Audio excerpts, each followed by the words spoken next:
Today, we talk about Metal Gear Pokemon 5, Mayor of Kanto Edition, from the legendary producer Hideo Kojima. Just kidding. Here's my look at Metal Gear Solid 5, The Phantom Pain from Konami. I'm the Skree with Hot Pickle Gaming. Let's get to it. Ooh, hot pickle. After what can only be described as one of the longest intros ever, Metal Gear Solid 5 opens up its massive sandbox almost immediately, dumping you into the field with a mission to rescue one of your old friends from a previous game.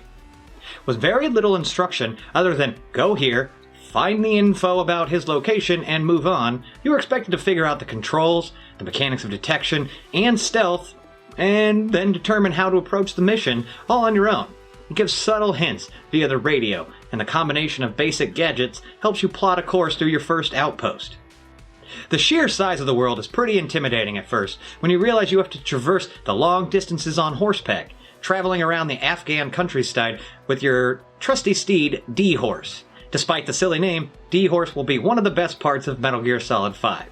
The horse controls are tight and responsive, but awkward camera angles can really confuse your equine buddy, coming to a sudden stop in the middle of a daring escape while being chased by a gunship raining down hot steel from above. These opening moments definitely shine and relentlessly pull you into the game, and after you rescue Kaz Miller from his Russian captors, the game throws in base management via your own mother base, giving you yet another reason to approach each mission differently. You gain access to the Fulton recovery system. Your view of the enemy soldier changes into one of a Pokemon master. Every enemy has stats and skills, and a few of them are very unique. That can be used to further enhance the effectiveness of Mother Base. Thus, they must be captured and swayed to join the Diamond Dogs, your private army. The first time you use your int scope or binoculars, you see a bright yellow stat bar with 3 question marks as the rating. Oh, it gets into your head. You have to capture this guy or otherwise the whole mission is a bust. I can't tell you how many times I spent an extra 20 minutes neutralizing stealthily just to get that one shiny soldier. The thing that makes this world feel truly alive and organic is the fact that these soldiers can appear at any outpost, even ones you just happen to be riding past on your way to the next objective, almost begging you, nay, taunting you into stopping and extracting another elite soldier to add to your collection. That is what makes a great open world game.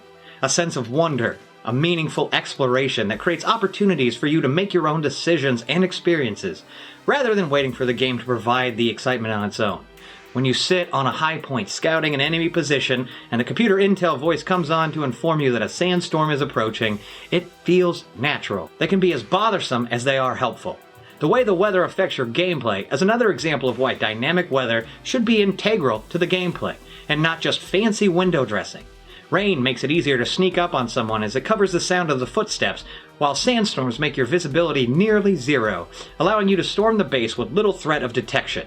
But these weather effects reduce the chances of a successful extraction, meaning you have to wait until the storm passes, or take your chances on losing a valuable asset. One particular mission had me rescue a prisoner and capture the general of a unit, but I could not extract either of them via the balloon, instead being forced to move them one at a time to a helo landing zone a good distance away. As I approached, a mighty sandstorm blew in and covered the whole camp in blinding darkness.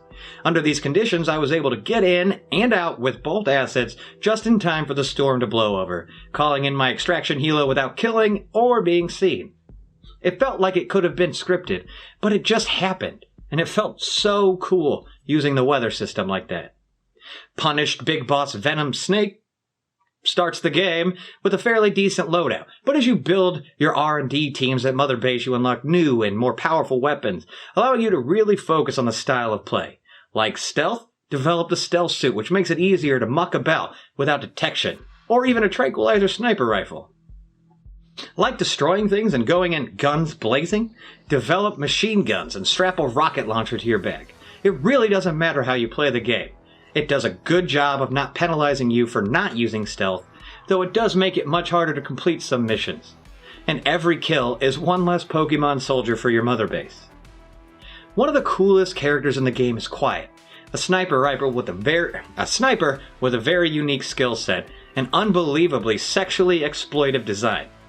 The game goes out of its way to explain her lack of clothing, hoping to make you feel less like a pervert for looking at her. But seriously, Kojima needs to cut the shit.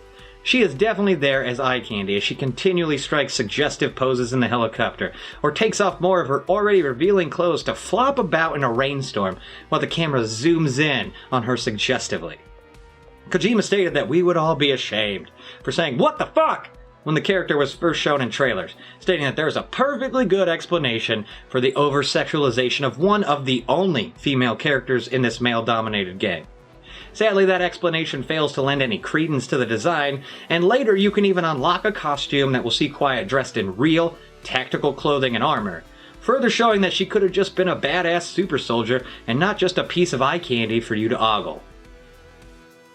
The story in this game has some very cool moments, and the narrative is fairly clear throughout, with the typical villain explains the entire dastardly plan in hopes to show you how dumb you are for thinking he's a bad guy, but it falls a little short. It's something from a Tom Clancy wet dream, and it resolves quietly, leaving you wondering if you actually stopped his plan at all. After the big showdown with the big bad, the game shows you a trailer for Part 2, spoiling some of the story before it even lets you play the first mission. And what's the deal with the second half of this game? Reuse set pieces, story missions that are just challenge modes of the previous missions, silly dialogue, and multiple endings that all just sort of happen. And that leave you saying, what was that? Overall, Metal Gear Solid 5 is a great open-world game, with enough gadgets to make every single encounter unique. Mother Base is a fun distraction, even though the interface is clunky and feels a little dated.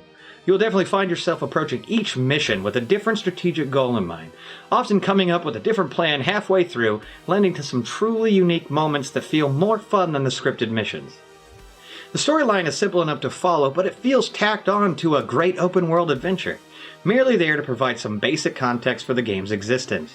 There is no emotional attachment to Snake, no one you care about is ever in any real danger, and even your field buddies like D-Horse can't be killed.